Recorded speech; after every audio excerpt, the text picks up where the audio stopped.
All right, folks, we're going to go ahead and get started. We're going to share our presentation with you, and we'll work our way through that tonight. You're going to hear from various people. My name is Mr. Nemro. I'm the instructional technology coach at Patriot High School. Uh, Tonight, for those of you that have just joined us, if you could do us a favor, if you have questions for us, you can put them in the Q&A. We're going to get to those as many as we can. Some of them are going to be things that we already plan on covering. So if you don't get an answer to your question right away, just know that is something we're going to talk about tonight. But without further ado, Dr. Bishop, take it away. Thank you, Mr. Nemro. Good evening, everybody. This is Dr. Bishop, principal at Patriot High School. I appreciate you being here this evening. I know that for many of you, getting to something by 6 o'clock is very difficult. So those of you that are able to navigate 66 or whatever it is that you have to get home, I appreciate you being here. Tonight, we're going to be about 45 or 50 minutes so that we can give you some information about what's going to happen and how things are going to proceed. And Mr. Nemro is going to take care of advancing the slides. So again, welcome to Patriot High School. Tonight's presentation is going to be what's called a listen and view meeting, or a view and listen meeting. You'll have the ability, like Mr. Nervo said, to ask questions, have them answered in the Q&A at the bottom of the screen. If your question does not get answered tonight, an updated FAQ will contain answers to questions asked tonight on our webpage. So just so we get started and we're all kind of on the same page, we're going to talk about a couple of definitions tonight that everybody needs to kind of understand. Synchronous learning means that the student and the teacher interact in a specific virtual place through a specific online medium. Video conferencing, live chatting, live streaming lectures, all of those things are defined as synchronous. An asynchronous activity is a self-paced online learning activity without real-time interaction. It could be self-guided, it could be a module, it could be pre-recorded, there could be exchanges across a discussion board. For the purposes of assessment at Patriot High School, formative assessment is assessment for learning. This could be a quick check, a 5-question assessment, an exit ticket, anything where the teacher is gauging students' knowledge. A summative assessment measures what they know and the mastery of the standards that they're supposed to be learning. So as we go forward tonight, we want you to understand that we've tried to make as much information available as we could. We met with students, we met with teachers, and we met with administrators, and we gathered as much information as we could, as well as the information that many of you provided to us with email or through your conversations with counselors.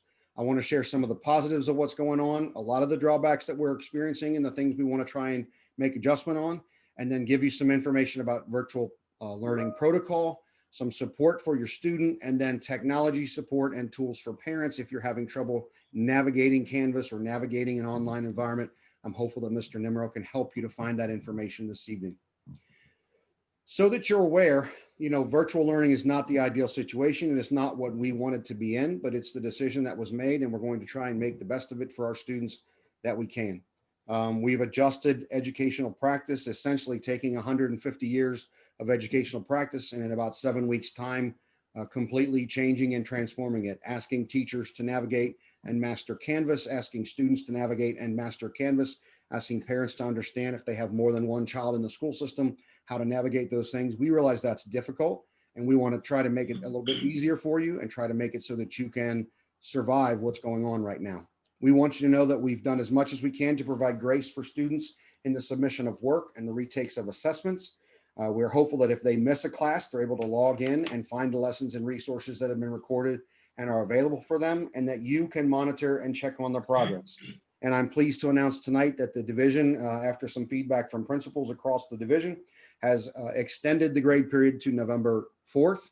So all students will now have an additional 4 days to turn in any missing work, to make up any missing assignments, to complete any assessments.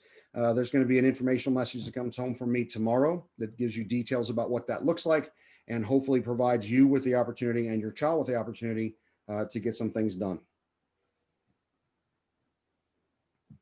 So what we would like to make sure that we emphasize is that it's really important for the kids to have their cameras on, and cameras allow the student and the teacher to capitalize on limited face time. The county has suggested, and most of the teachers are trying to adhere to, no more than 30 minutes of FaceTime or screen time for each class. We're going to show you a couple of ways that our teachers have done it so that it's not 30 minutes continuous, so that it's broken down into pieces so that the child does not have to sit in front of a computer all day long. But we also want you to understand it's our opportunity to measure the nonverbal cues for understanding. When the teacher is teaching to a classroom, an electronic classroom, full of blank screens, it's very difficult to gauge what's going on. And based on the feedback that the kids provided us in a focus group that we did this week, one of the things that they're reluctant to do is turn it on because they don't necessarily know people. If they get into a small group activity and they know people, they're willing to do that. And there's just this sense of, I don't need to turn my camera on. We've also discovered some other things that we'll share with you later. But the biggest thing for us is it provides a chance for students to interact and see each other. And that's a big part of the social experience at high school. We realize they're not getting to see each other every day in the hallways. We realize they're not getting to have conversations in the lunchroom. And so we're trying to provide opportunities that allow them to engage and interact with their colleagues. And a lot of our teachers are taking time to do things to allow that to happen. So one of the things that has happened at Patriot and all across the division is that there's been a lot of adjustments to the virtual learning model. Teaching in a face-to-face environment is completely different. And I know that you understand this because you've watched your children throughout the first quarter.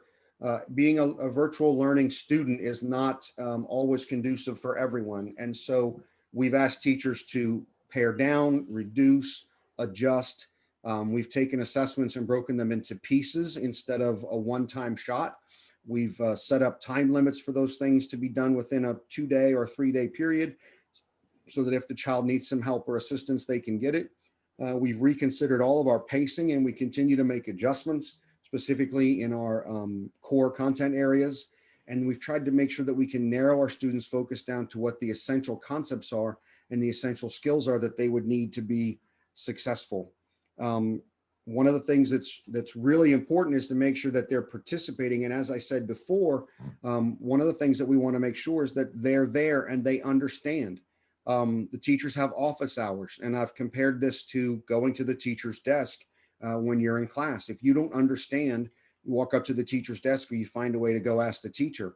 In a virtual learning environment, going to the office hours is the biggest thing. And that's what we found to have the most success for students. And personally, for my own children, that's the thing that I found has been most successful for them. If it's something they didn't understand, going to the office hours and getting some clarification has been very beneficial to them.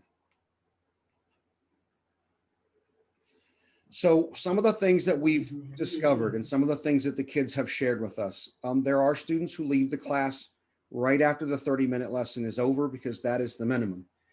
In some cases, the teacher has an activity for the 70 minutes of time that's supposed to be done in Canvas, and then they come back and the kids check in at the end of the class. Some of our students are leaving and are not participating. We have a small percentage of students that have not logged into Canvas or have not logged into Zoom for more than a 2 or 3 minute time frame. Across the division, there's some issues with students logging into Canvas and then opening another browser window on another device and being, distracted by Xbox or Netflix or a lot of other things. And high school kids tend to do a lot of those things. Even when they're in a regular classroom, they'll pull out their phone or pull out their device. So making sure that they're able to not be distracted is a big thing. The camera off presents a problem, as I said before, because the teacher cannot gauge whether or not the student understands the material. And sometimes the kids get distracted, they're not paying attention, or they don't know anybody and they don't want to turn that camera on. We want them to engage. We've asked our teachers to spend the first 2 or 3 weeks of the quarter trying to get to know kids and trying to find a way to meet with them and have conversations with them. And in some cases, it doesn't always happen. So asking you to help us with that issue would really be a great thing on our part. If we could have some support and you could make sure that you are asking your child, have you kept your camera on? What did you learn about today? Those types of things. In some cases, we have kids who've tried to take a summative without having completed a formative. For those of us who are old enough to remember the words quiz and test, if I hadn't taken the quizzes, there was no way I was going to be successful on the test in Algebra 1 when I sat in that class in 1983.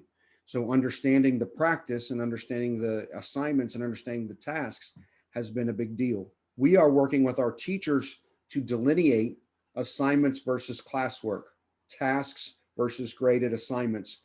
Some of the material that was pushed into Canvas from the division level has everything listed as a task, and we've worked with our teachers to go through, make those adjustments in the units going forward so that not all those things are listed as something that has to be done.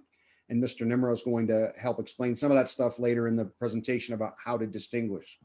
Sometimes that unintended silence that goes on, the student is maybe unwilling to ask, and the kids told us about this, and the teacher may not know there's an issue. And one of the things that we pointed out is there's a chat feature that the student can open and send a direct message to the teacher if they don't want to raise their hand and ask the question in class. There's a way for them to do it anonymously. And then the biggest thing that the kids talked about and that our teachers have talked about is just the time management. Like we talked about, distinguishing between classwork and homework and making sure that they understand what they've got to accomplish and what they need to accomplish, and trying to make sure that we can help them. So what they told us they need help with is they need the help with the accountability. Which are the things I'm supposed to do? Which are the things that are Canvas assignments that are graded, which are not? We're trying to make sure that we distinguish those as clearly as we can. The submission of Canvas assignments and where those are submitted, we've asked the teachers to streamline all of the left side of their Canvas pages so they all say the same thing. We've asked them to streamline the modules. In some cases, they're going to be arranged by week instead of by unit. In some cases, they've added or deleted things that just aren't necessary, or they've added something that is necessary, but they've deleted something that's not. And then trying to make sure that the students have the opportunity to interact. One of the kids told us about a very successful breakout room she participated in, and how the teacher was able to come into the breakout room and conference about an English paper and finding the pieces of it that they needed to correct and they needed to replace. I had a conversation with a teacher today about a persuasive essay that was done in English class. They had to take a position, and this one particular student had not participated in a whole lot of things up to this point, but his persuasive essay was on point, and he had a very valid reason for wanting to support it. And then he had worked to make sure that all of his pieces were there. And so it's great to hear those successful pieces of what's going on. We realize that not everyone is having that success, and we're trying to find ways to work through as much of this as we can, including we're going to make some adjustments in the second quarter. We'll make sure that we know to tell you what those are, and we're going to make sure that we provide you with some assistance so that you can see what they will be. So the last thing I want to show you before I turn it over to some others is this is what an example of a virtual learning schedule might be. And one of our world language teachers was gracious enough to share this with me, that in her class, this is what it would look like during the 70 minutes of time. And so the camera would come on and she would take chat, roll call, ask the kids what's going on, how things are. And then they put up the objectives or the targets, and the cameras are supposed to be on. They talk about what might happen for the week. And then at some point, the cameras go off and there's a note-taking activity, or there's a pronunciation activity, or there's a language instruction that's related, some slides that she would review and what they're going to try and accomplish for the day. Then the camera's off in a breakout room and the students work independently in Canvas. There might be a task that they have to complete. There might be an activity that they're doing. It could be a Nearpod. It could be a Flipgrid. It could be a variety of interactive technology that we can explain to you later. But these are the times when the kids should be working independently. They come back to Zoom at about 10:55 and she starts the question and answer, the check for understanding, which is what we would call it as a teacher. Does this student understand the material? Do we have the ability to share the information? Can the child make a distinction between X and Y, or whatever it is that we're going to talk about? And then at the end of class, there's kind of some assessment time. The camera may be off. There could be a summary activity, and there could be something that the children need to complete for the next time. One of the things that our world language folks have been able to do is make adjustments to the pacing and make sure that the things that they should have learned in, let's say, Spanish 2 are being retaught in Spanish 3. Things that were supposed to be taught in ASL 1 or 2 are being retaught in ASL 2 or 3. All of our teachers this year were asked to kind of spiral things back through the first 2 quarters to make sure that we were able to cover the material that may not have been covered in the spring because of the situation that was presented. So one of the things that I want you to understand is that there's a variety of lesson formats. There's a variety of things that could happen. The kids know most of the names of these things, but Nearpod is an interactive presentation program. Gizmos is an interactive science experimentation program. Flipgrid is a video program. Go Formative is how we can provide assessments. Delta Math is used in our algebra and algebra 2 classes and a couple of others. Every child at Patriot has a Khan Academy account, and in all of the content areas, there are correlations to Virginia standards. And then we have the Office suite of products, Microsoft Office, Forms, PowerPoint. There's all kinds of things that the kids can have access to. We also then could have a variety of teaching activities. So you could see a teacher who does the Zoom teach and an activity and a Zoom summary activity or lesson. You could have a self-directed activity, and then the teacher has a Zoom in the middle of class, and then there's some kind of an assessment for the students to complete later. Or there could be some type of a self-paced asynchronous assessment activity, which the 2 days this week students had to do today for PSAT, and then students who were seniors taking the SAT on Tuesday had the same thing. So at this point, we're going to stop and see if there are community questions that can be answered. Mr. Nimro is going to see if he can pull anything up that needs to be answered at this point, and I'm going to take a break. Dr. Bishop, for the most part, we're pretty good. We're rolling through the questions. A lot of the questions are actually things that we plan on talking about in the next few slides, so that we've kind of addressed most of that there.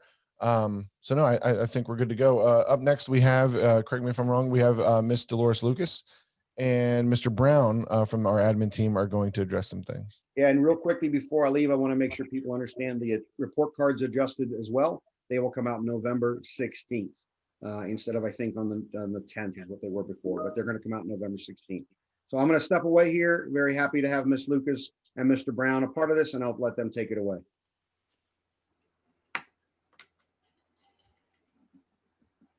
Mr. Brown is going to do the talking for us tonight. Good evening, everybody. So when we're looking at providing students with the opportunity to participate in virtual class meetings and the completion of assignments independently, we're thinking that students need the opportunity to show the teacher what he or she has mastered. Are they approaching mastery, or do they need additional supports to correct any misunderstandings? This is typically how authentic learning takes place and allows the teacher to make adjustments to better fit the needs of your children.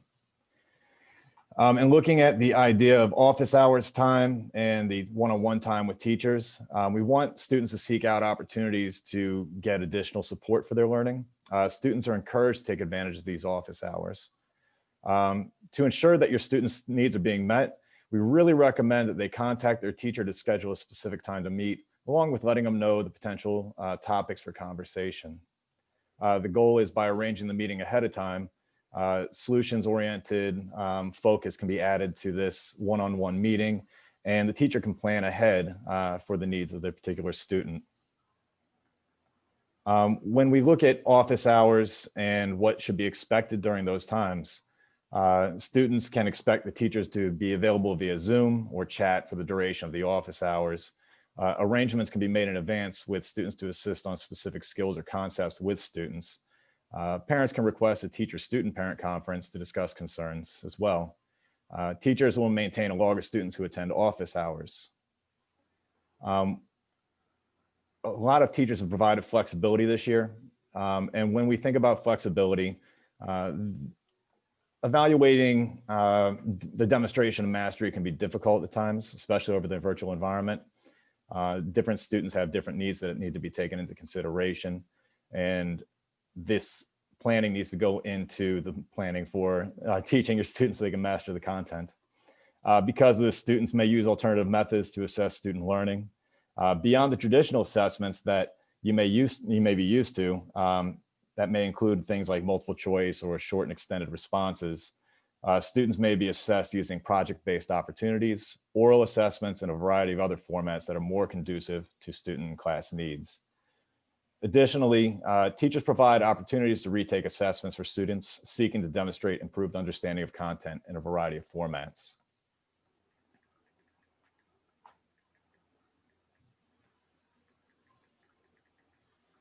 When we think about office hours, those are typically the blocks of time that are highlighted in red.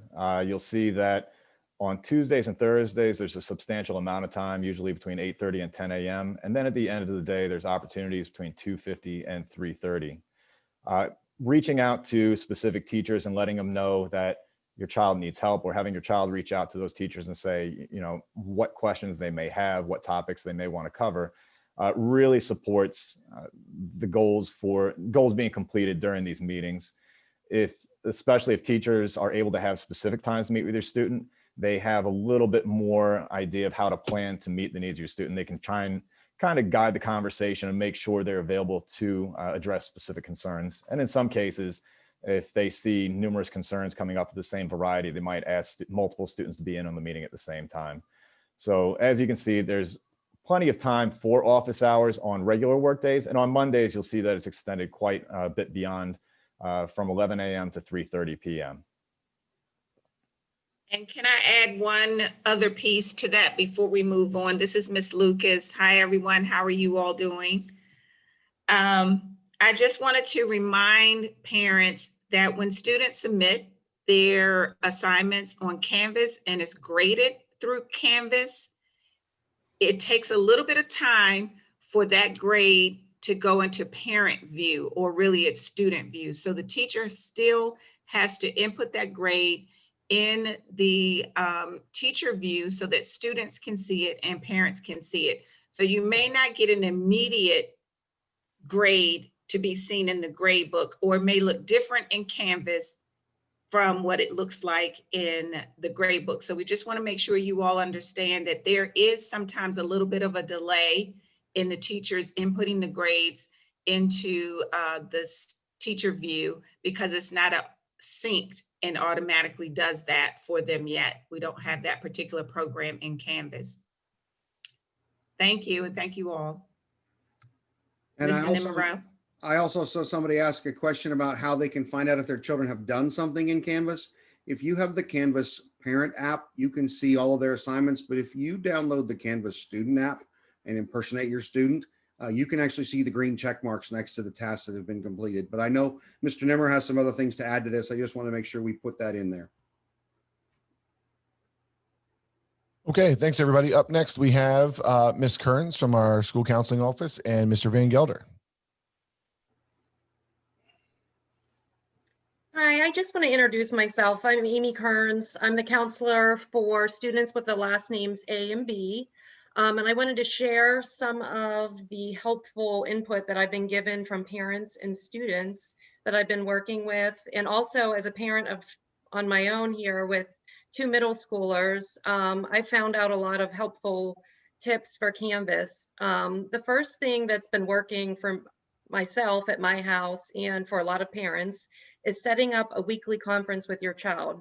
That might sound silly because you live with them, but we all know we're busy. And I found it helpful, like on Wednesdays, for example, that we meet. I sit beside them and I have them open up their Canvas. I do have a parent account, but I like looking at theirs because I can see things and ask questions for what they have that's upcoming. And then I also meet with them on either Monday mornings or Sunday nights, so I know how they're spending their day on Monday. A lot of our high schoolers would rather not have us get into their business. They've never done anything like this before. They're gonna need you to be a little bit nosy right now. I call it the Canvas police. I do have to check up on them. The high school kids need it from you right now. I've been telling them, take advantage of the office hours with the teachers. That is like staying after school. My 9th and 10th graders especially struggle with that. If we were in school, they would have the same problem. We can never get the 9th graders to stay after school to take retakes. They're just not used to it yet. So if your child is struggling, if they're missing assignments or they say they don't understand, please encourage them to have them sit down, show me, where can I find your teacher's office hours? Turning the camera on, it is tricky, but I do think it helps because they're gonna stay engaged. They're gonna pay attention a little bit more if they have their camera on. I do think it helps them focus. We all have different kids. Some of them are more comfortable with it than others, but it's something that you could have a conversation with them about. As I think that Ms. Lucas might have mentioned this earlier, there is a grade book in Canvas, and then there is a grade book that we see in Parent View.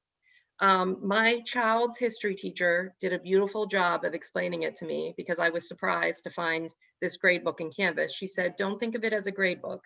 Think of it as the paper copy.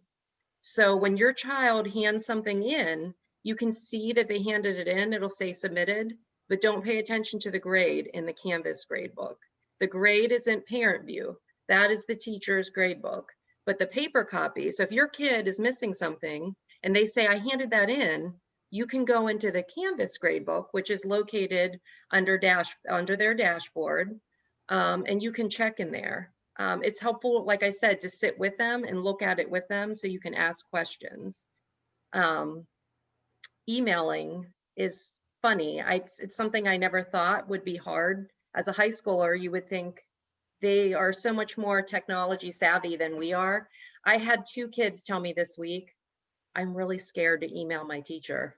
I thought, I don't understand that, but you might have to tell them what to say in the email. I mean, I've walked kids through. I want you to email your teacher 2 sentences, and this is what it should say. And they do it, but they have to learn how to do it. Again, this is a new environment for them. Usually if they were in class and the teacher would say, okay, who needs to take a retake? Raise your hand. They don't have to have that same communication piece that they do right now. So they need to learn that. And that's something that you might have to help them with. Of course, if your child is struggling, you can easily conference via Zoom with your child's teacher or have them conference. If they don't want to go to the office hours, you can set up a separate time for you and your child to meet with the teacher or their counselor. My favorite organizational piece that is new that we get from Canvas is the calendar. And for some kids, they're overwhelmed with it. I love it. If you have the parent version of Canvas, you can see what assignments are coming up, what is due. I like to look at my child's calendar because on theirs, I can see it crosses it out when they've done the assignment.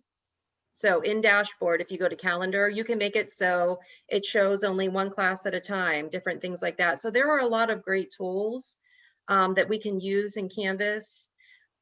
We've seen a lot of kids that are overwhelmed right now that they've fallen behind with assignments, and it's great that they have the extra couple days to make those up. Sometimes us being so lenient with late dates for handing assignments in could be their worst nightmare. I will give you a heads up on that. They're going to wait longer if they know they have longer to do the assignments. So we kind of need to stay after them. And I've seen it getting better week by week with the kids. They're getting the hang of it. I don't see as many missing assignments as time's gone on. So Dave, did I miss anything? No, Ms. Kearns, I think you got everything. I just encourage parents, just keep on talking with your children, checking in. If your child just says, yep, I have everything done, or no, I have nothing to do, maybe just prod them a little bit further. Could you show me what you did today? Could you show me what you have coming up? Sometimes just that extra question will prompt them to maybe be a little bit more forthcoming with where they're struggling or what they need to do.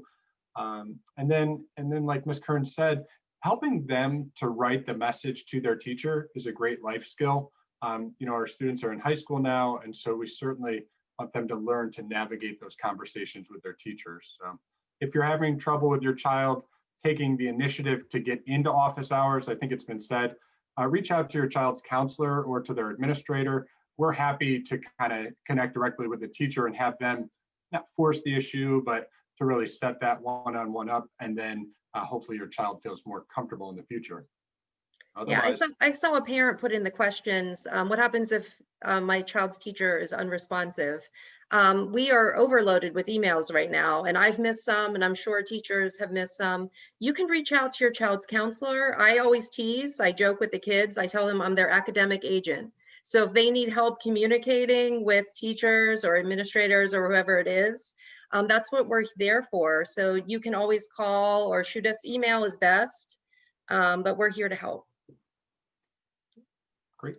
All right. Thanks, guys. That was awesome. I feel like you guys are stealing my thunder a little bit, but so I'm going to have to like fancy up my portion because you guys are saying so many good things I think that are helping people understand what is available to students and parents. I'm going to talk about a couple things and then hopefully show you guys some things based on some questions in the chat. I think it would be useful if I shared kind of my parent view or my view of Canvas parent. I am a parent of 3 Prince William County School students. So my Canvas parent page can be a hot mess. So I'll show you. So I'm going to give some strategies for how I've kind of dealt with that. First, for the first month or so of school, we had helpme.patrioths.com as just an open Zoom meeting that anybody could pop into it at any time. It's no longer that. It's now just a help website. So we've found some common answers to issues and problems that we've had, and we've placed those there, the answers to those issues. And then also, this is for students, parents, and even teachers. There's links there to book an appointment with me. I meet with parents and students and teachers all day, every day. So if you need 10 minutes for me to walk you through your Canvas parent page, you can go to that website. There's a link there to book an appointment with me, and I'm happy to help.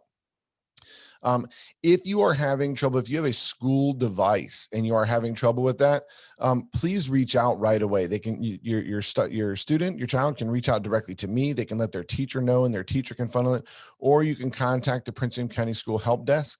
And we'll put all this information out and make sure everybody knows how to get a hold of those people. But please contact somebody right away. We don't want anybody to not have access to their schoolwork because a device not working properly. Most of the device issues we have found, though, are working better with just a hard restart. And by that, I mean they are pushing the power button and holding it until the computer shuts all the way down, walk away, have a cup of coffee, play or beat a level on Candy Crush or whatever, and then come back and restart the computer. And that is fixing a lot of the sound related issues. Another common problem we're having is students are trying to access Canvas required things through an internet browser other than Chrome. This is not a us thing. This is from Canvas. They work specifically with Chrome. They work best with Chrome. So if you're experiencing issues and you're on a Mac and you're in Safari, or you're on a school computer and you're in Edge or anything like that, that has solved a lot of issues for students. And I'll also add, this isn't on this page, but I'll also add that some students are experiencing issues with the online version of programs, or you're on a personal computer and you don't have Microsoft Office. Every student has the ability to download the Microsoft Office suite to 5 devices. All they do is they log into their Microsoft Office account. In the top right corner, there's a button that says install apps, and then they can have Word and PowerPoint and Excel and any of the other things that they might need on their personal machine. And they can do that 5 times. So that's a nice thing that we have access to. I wanted to share some websites. These are most of these probably everybody knows. The passwords one, if your student is not able to log in because of a password related issue to Canvas or to Zoom or to their Microsoft account, if they go to passwords.patrioths.com, they can reset their own password right there. The canvas.pwcs.edu URL is how to get directly to Canvas.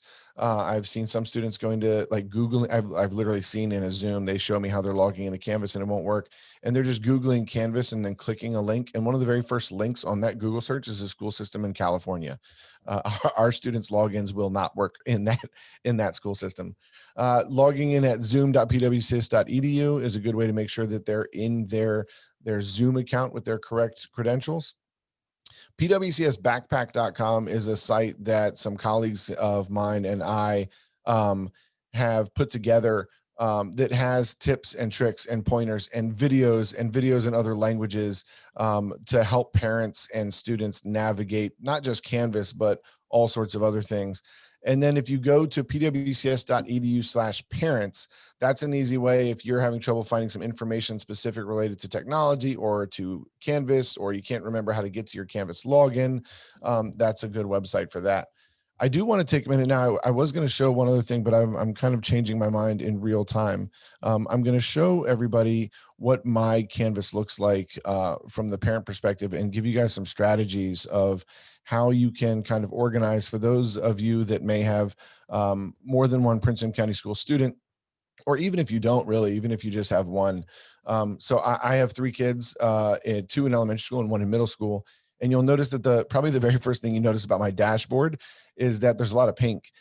So these 3 dots up right here, I can go to color overlay. And what I've done is, this is my first grader and she chose pink. So I went to all of her classes. I clicked the 3 dots and I put apply. I saw actually in the Q&A tonight, a parent actually brought up that they went in and they edited these names. So that's another thing you can do. I don't seem to be able to edit this one. Oh yeah, I could type right in there and just put Emma Art. So I can do that. So I've done that with all of Emma's classes. And you'll notice that it's pink in the font, and then you get this color overlay that's pink. I've also made Madison, my 3rd grader, is all purple, and Michaela, my 8th grader, is all green. What's nice about that is it gives me some, and also you'll notice that I have them sorted. So I put the 1st grader up top and the 8th grader at the bottom. Oh, I clicked into a class, sorry. These are all drag and drop friendly, so you can move the order around. If there is just too much here, that's something we hear sometimes. And again, you guys can see, like, I got a lot going on, so I get it. You can go to courses, and if I scroll down here and go to all courses, I'm able to just favorite. So if your art teacher, if your student is using, they have a couple classes that you need to keep an eye on, and they have a couple classes where they're good and you don't need their help, they don't need your supervision and help as much, you can pick which classes show up here in the dashboard just by checking the star. If you haven't done this, it shows all of them by default. So that would be a way that you could go in and decide which courses are actually going to show up on your dashboard. You can see that I have quite a few that I've had to unstar because my screen, it just seems to scroll forever. And the other thing I'll say is the calendar view. The colors, it's nice because the colors carry over to the calendar view. So when I look at this, I can see that most of what's going on here is with my 8th grader because I have the green checked. But if I uncheck the green ones and then I scroll down and jump, nope, that's another green one. And I check a couple more of the pinks and purples, then I see more of what's going on in them. You can only have 10 calendars checked at once, which seems like a lot until you have 3 students who all have 7 classes, and then you have 21, and I just can't check them all, but I can check some of them. And so at least I can filter through and see which student, so I don't have to look right away. I know purple's Madison. So the color coding for me was a really big win. That's all I have for right now. I will head back to the chat.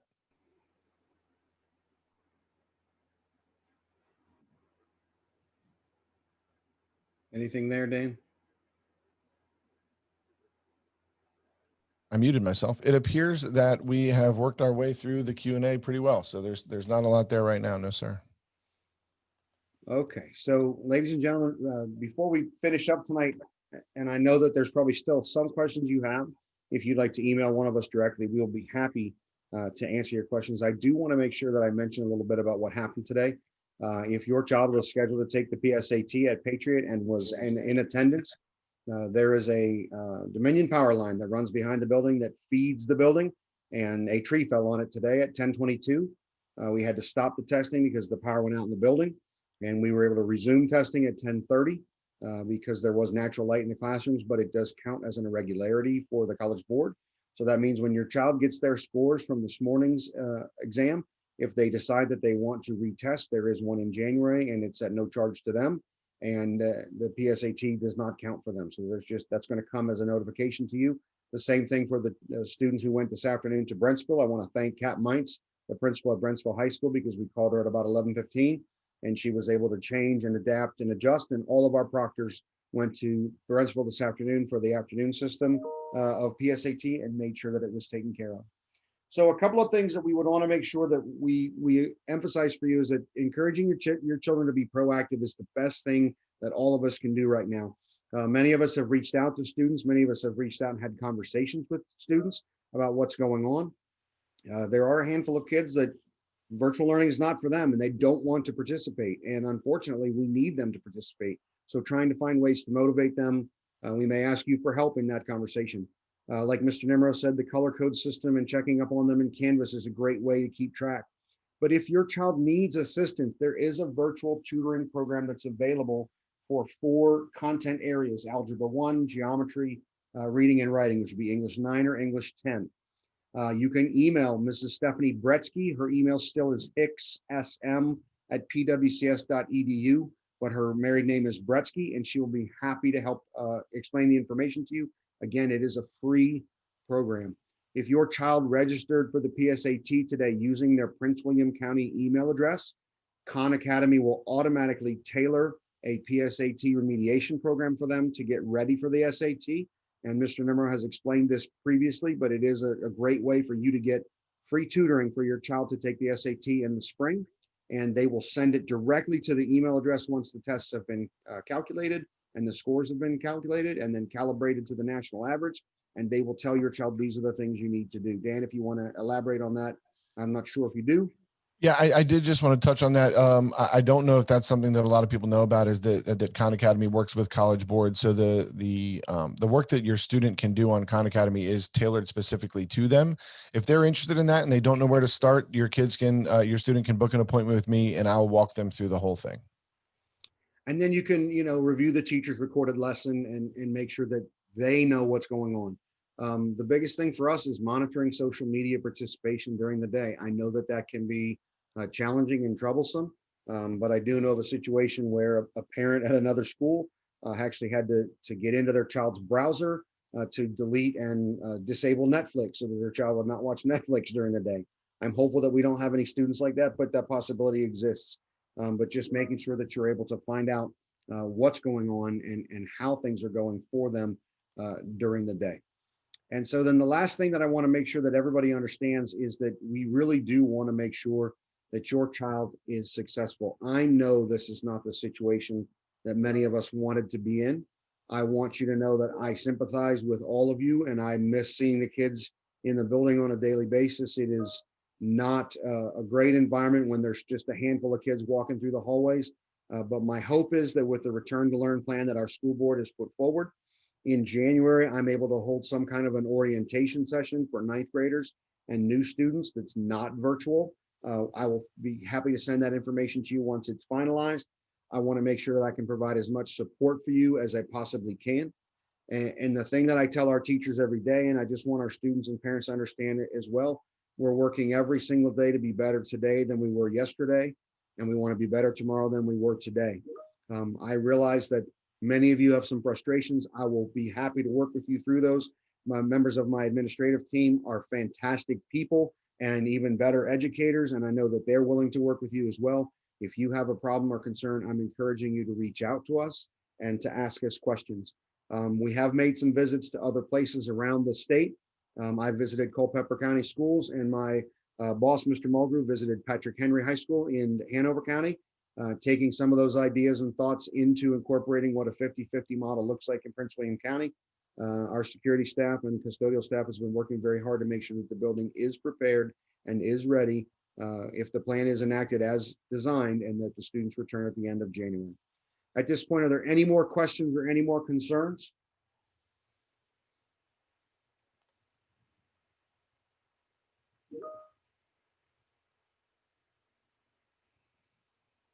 I will look into the paid PSAT or paid SAT program. I'm not sure that will be available.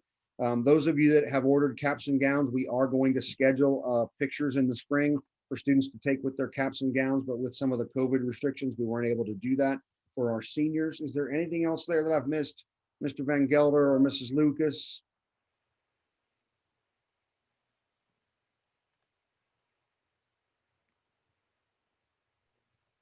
No, we look pretty good right now. We can continue to answer a couple questions that are coming in right now. All right, and as we said, some of the grades in Canvas do not appear immediately in parent view. We're working to rectify that with the division, but in some cases, it's a matter of one program talking to the other appropriately. All right, so I'm gonna sign off for a minute and let our administrative folks answer the questions that are in the chat. I truly appreciate all of you taking the time to be with us this evening. And again, I will continue to update you with information as frequently as I can. There is a message coming home tomorrow about the adjustment to the grade period. As I said, students will have until the 4th to make adjustments. The 5th and the 6th, we've given the teachers the freedom to allow a student who needs to just reset to do that. We know that there's some mental health concerns. We know the kids are concerned about being isolated. All of our counselors are here and available for them. All of our administrators are here and available for them. And we thank all of you for participating tonight, and we hope that you have a great night. Thank you again, ladies and gentlemen. Thank you for being here.